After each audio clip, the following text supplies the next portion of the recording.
Now, Dr. Leanne Ngo from Deakin. You take it away, Leanne. Thanks, Colin. Yeah, that was fantastic, Leanne. It was very well documented in terms of the type of standards that you have.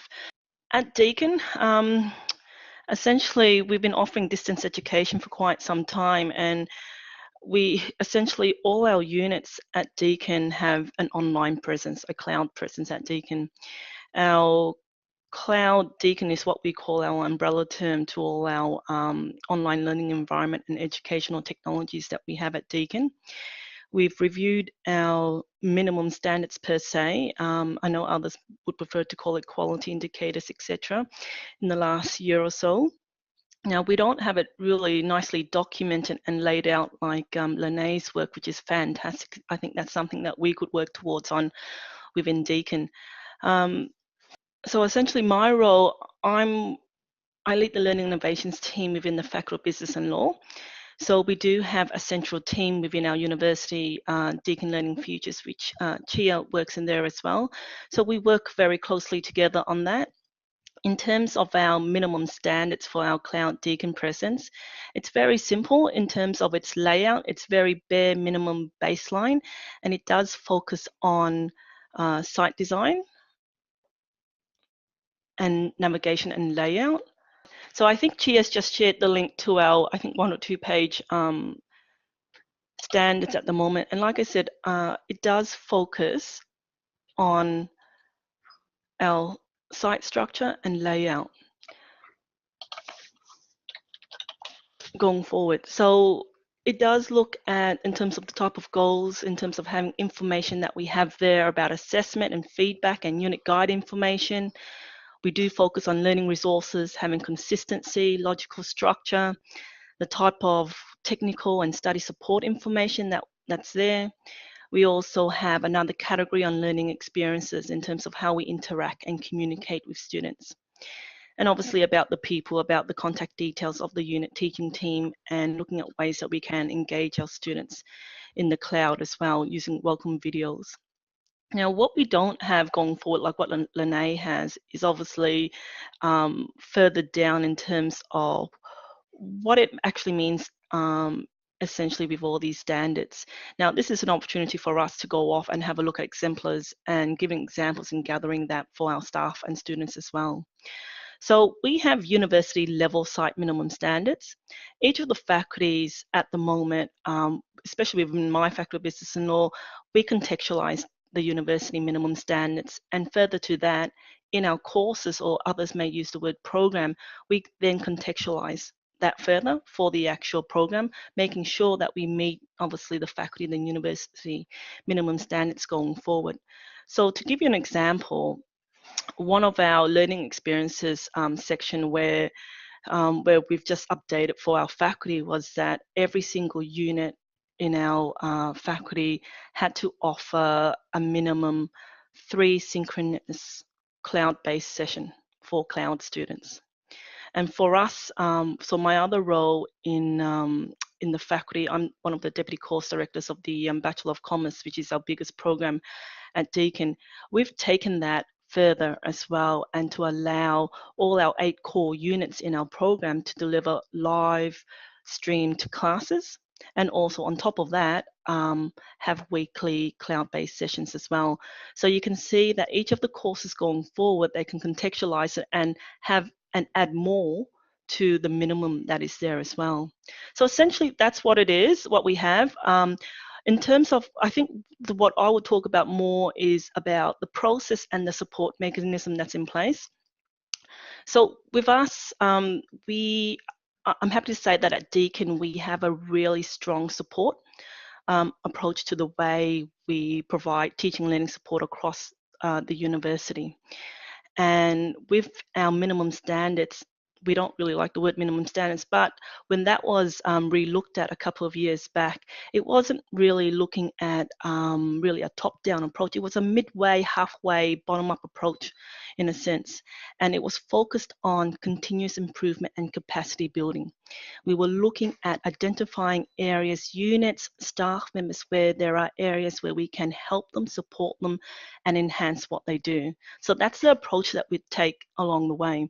Now, the work on these minimum standards was a collaboration between all the faculties. We have 4 faculties. It was a collaboration between all 4, central team as well, and other experts as well, such as the library. You have language services and careers, etc. as well involved. We had student consultations.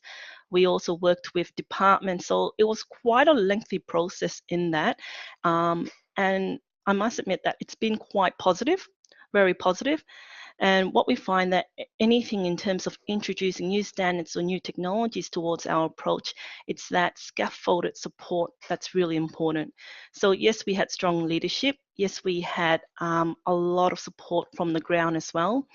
The scaffolded support, so we listened, from all folks, staff and students as well. We have cloud resources to support staff members, and also the capacity building sessions. So we have central, we have faculty, school-based, and any customized based sessions for our courses as well. What we also do is provide at the elbow support. So to give you an example, with that synchronous sessions that we introduced as a bare minimum for our faculty, obviously we didn't just go ahead and add that in without support. So we had, we provided faculty cloud synchronous sessions, school-based, and obviously course and unit team-based sessions as well. Now, it wasn't just focusing on the technology, we also provided support on the delivery of the actual the unit and also the course as well. So within Deakin, like any other higher educations, the focus is on the program, the whole course in total, and obviously drilling that down further to the unit within our faculty. So far at the moment, areas of improvement and what we can work on, I guess going forward is we love to see, like Leanne's area in terms of things being more documented down going forward. That's lovely in that aspect. The part that that I haven't yet spoken about is that a couple of years back there was a 3-year massive project within Deakin where what we call the course enhancement process, where there was around $20 million invested into that, and every single course within Deakin was looked at in terms of reviewed from the course learning outcomes all the way to the design, the delivery, their assessment, and the actual support at the end as well. So we've been through that process. And at the moment, staff members at Deakin, essentially, they know in terms of changes, meeting standards, not just meeting standards, but exceeding standards, wanting to do more for our students. It's our culture at the moment. Sometimes, we get asked, do you have disgruntled staff members? Do you have pushback, etc.? I can say for sure that from our faculty business and law, we've had all that hard, difficult, complex conversations at the moment. We're just moving forward, but obviously moving forward and supporting our staff members. The support is absolutely the most, I believe, the most important aspect of this, and getting the right people and supporting our staff members and providing scaffolded follow-up support for us. I think that's all I have to say at this point, so I'm happy to answer any questions. Thanks, Leanne. Keeping it to time just beautifully. What have we got? So how do you provide virtual support for staff? Yeah, virtual support. We've signed up with Microsoft, I think, a few years back. So everyone has Skype for Business and OneDrive. Everyone, like as in staff and students. So for us in our faculty, and I can talk more generally at the university level as well. So at the university, we have a division called eSolutions. They have help desk support. They support students, etc. And they also support the learning spaces somewhat as well. Each of the faculties have a teaching and learning support team, which consists of between 5 to 8 staff members. And we provide virtual, as in Skype for Business support as well, where we can share our screens. And it's typically 9 to 5, the type of support that we provide. And we have drop-ins as well. Staff members can just walk in our learning spaces down here and just come in and ask for help. If they feel that their help requires a bit more, 30 minutes, an hour, it's typically quite flexible. They arrange it with one of our team members, in their office or in the learning space. We can provide support for that as well.